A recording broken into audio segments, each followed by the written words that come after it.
Buona serata da prealpina.it. Le ricerche nella zona del Monte Legnone in Valsassina sono terminate. È stato recuperato privo di vita il corpo di Alessandro Bisi, il 21enne di Saronno, di cui non si avevano notizie da ieri.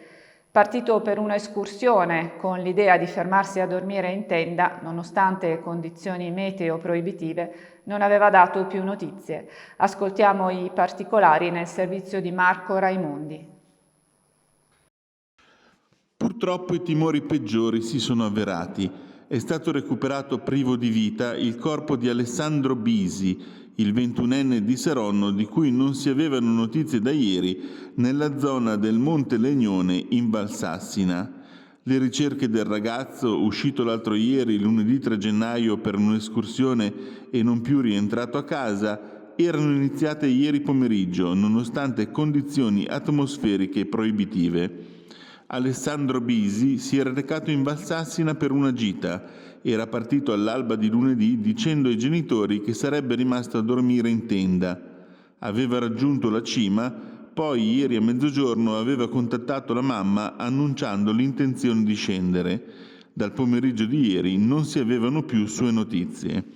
Le squadre di soccorso hanno operato fino a tarda notte in condizioni estreme sia per la quota 2500 metri che per le avverse condizioni meteo. Poi le ricerche sono andate avanti anche questa mattina. Poco dopo le 13 il corpo è stato visto da una squadra di ricerca non lontano dalla cima. Possibile che la caduta sia avvenuta non molto tempo dopo l'ultimo contatto con la madre. Poi l'operazione di recupero della salma dal fondo di un crepaccio. La triste pagina di Morazzone. Le modalità del delitto ne segnalano l'organizzazione preventiva. Davide Paitoni, il quarantenne che ha ucciso il figlio Daniele di 7 anni nell'abitazione in cui l'uomo si trovava agli arresti domiciliari, avrebbe dunque pianificato il delitto. Così scrive il giudice Giuseppe Battarino nell'ordinanza che ha convalidato il fermo e la permanenza in carcere di Paitoni. Il GIP Battarino parla di freddezza criminale e di una organizzazione del pensiero e dell'azione del tutto sincronizzate con la premeditazione dei delitti. Mentre proseguono le polemiche sull'affidamento del bambino, il giudice precisa che Silvia Gaggini, la moglie di Paitoni, non avesse percepito alcuna avvisaglia del pericolo e che Daniele era stato col padre 2 volte nelle festività senza che accadesse nulla di strano. Sulla dinamica dell'omicidio, Paitoni ha confessato di aver fatto sedere il figlio sulla sedia con la scusa di una merendina e di averlo poi colpito una volta soltanto. E questo 2022 non parte benissimo nemmeno per i pendolari. Settimana prossima cambiano gli orari dei treni di Trenord. L'alto numero di assenze tra il personale a causa del Covid ha spinto a rimodulare il servizio da lunedì 10 gennaio. Saranno 350 le corse soppresse in modo totale o parziale. Trenord attualmente registra fra capitreno e macchinisti circa 180 assenze per positività, in aggiunta alle 150 non direttamente connesse con la pandemia. Tale situazione rende necessaria una riorganizzazione preventiva. Durante le ore diurne il servizio sarà ridotto del 12%. Contestualmente saranno aumentati i posti disponibili sui treni in circolazione. Il Malpensa Express, ad esempio, avrà una corsa ogni ora per direzione, al minuto 27 da Cadorna e al minuto 26 da Malpensa T1, anziché ogni 30 minuti come di solito. Continueranno a circolare ogni 30 minuti le corse che collegano lo scalo aeroportuale con Milano Porta Garibaldi e Milano Centrale. Ed eccoci alla pagina Covid, altri 4.485 positivi nel Varesotto, secondo i dati appena diffusi.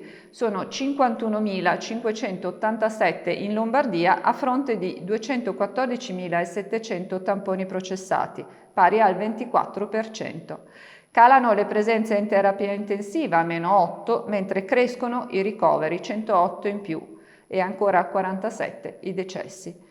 I nuovi positivi nella settimana dal 22 dicembre al 4 gennaio sono stati 29.882 in tutta l'ATS in Subria, 18.130 nella sola provincia di Varese.